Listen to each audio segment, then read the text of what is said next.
आज की कहानी बहुत ही रोमांचक है। ये कहानी विनय, उसकी पत्नी और एक मरे हुए बच्चे की है। विनय एक बीमा कंपनी में काम करते हैं।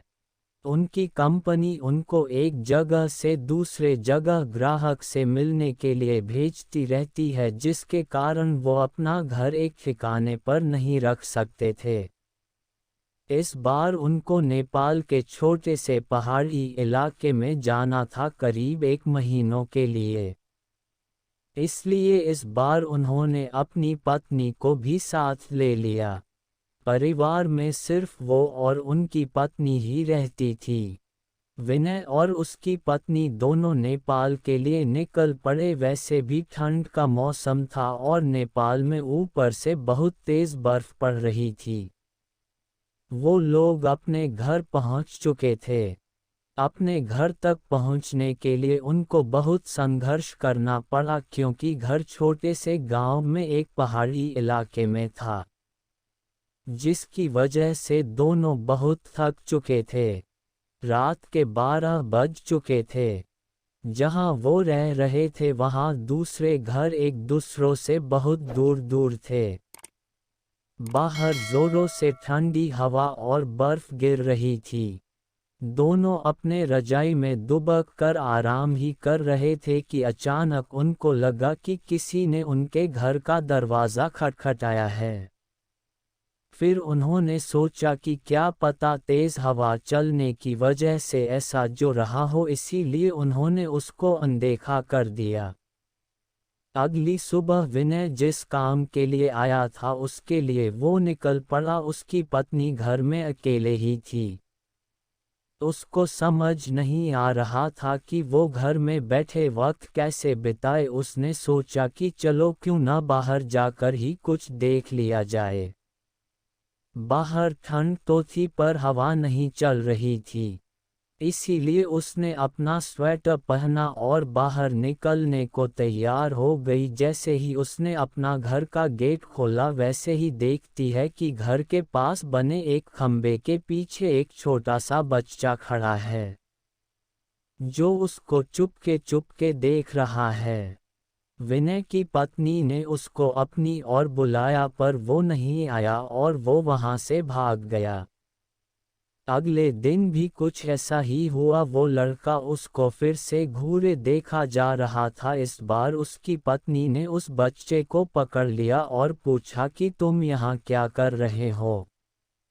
उस बच्चे ने कुछ नहीं बोला और न ही कुछ बताया। विनय की पत्नी ने उससे उसके घर के बारे में पूछा, तब भी वो कुछ नहीं बोल रहा था। आखिर में उसका नाम पूछने पर उसने अपने धीमी सी आवाज में अपना नाम सूर्य बताया और फिर वहां से भाग गया। उसको उसका व्यवहार कुछ समझ नहीं आया। ये सिलसिला ऐसे ही चलता रहा। वो बच्चा रोज उसको खंबे के पीछे से निहारता रहता था। उस दिन रविवार की रात थी। दोनों घर में अंगीठी के सामने आग ताप रहे थे, क्योंकि बाहर की हालत बहुत खराब थी। इतनी खराब कि कोई थोड़ी देर के लिए बाहर निकल जाए तो उसकी जान चली जाए। अचानक दरवाज़ा किसी ने खटखटाया। उन दोनों को फिर से लगा कि शायद हवा की वजह से ऐसा हो रहा हो। तभी फिर से किसी ने दरवाज़ा खटखटाया। इस बार खटखटाने की आवाज़ साफ आ रही थी।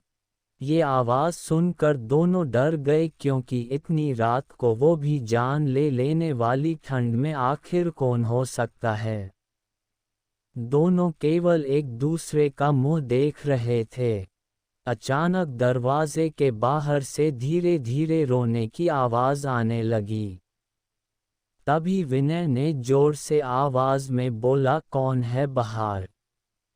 कुछ देर तक आवाज तो नहीं आई, पर बाद में एक धीमी सी आवाज आई, दरवाज़ा खोलो।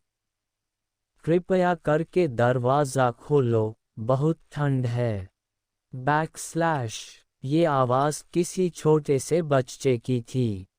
तभी विनय की पत्नी को ये आवाज़ जानी पहचानी लगी। उसने कहा कि ये तो वही बच्चे की आवाज़ लगती है जो रोज़ घर के बाहर खड़ा रहता था। विनय की पत्नी ने कहा कि हमें उसे अंदर लाना चाहिए। वो भागते हुए अभी दरवाजे के पास जा ही रही थी कि अचानक उनके घर के फ़ोन की घंटी बाजी। फ़ोन एक पड़ोस में रहने वाली औरत का था जिससे आज ही विनय की पत्नी मिलकर आई थी। विनय की पत्नी ने फ़ोन उठाया। वहाँ से उस औरत की आवाज़ आई, हेलो जी, मैं आपको बताना भूल गई थी कि अगर आपके घर के बाहर कोई भी दरवाज़ा खटखटाए तो उसको मत खोलना। विनय की पत्नी ने कहा कि अभी मेरे घर जे बाहर एक बच्चे की आवाज़ आ रही है जो दरवाज़ा खोलने को कह रहा है।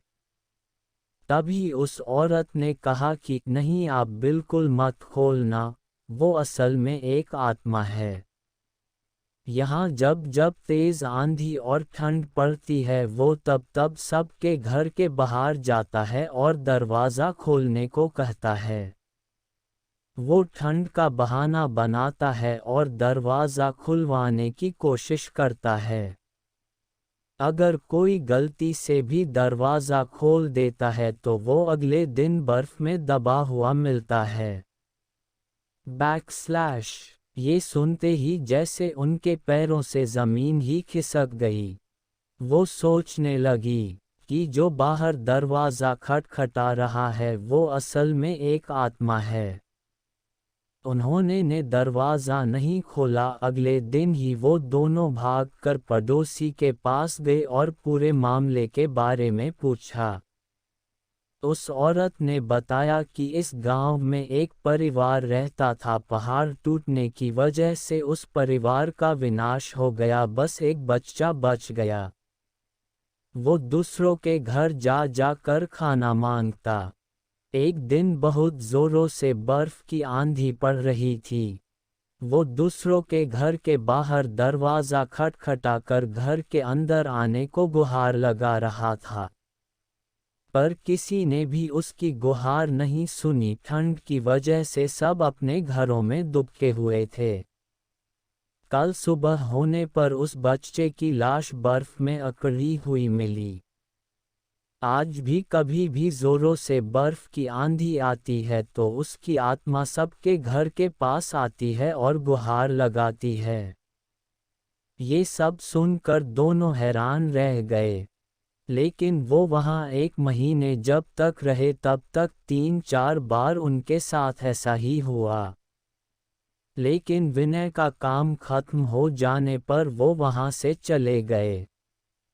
पर विनय की पत्नी में दिमाग में एक रहस्य हमेशा बना रहा कि उस घटना के बाद जो बच्चा उसे रोज़ घर के बाहर दिखता था वो कभी नहीं दिखा।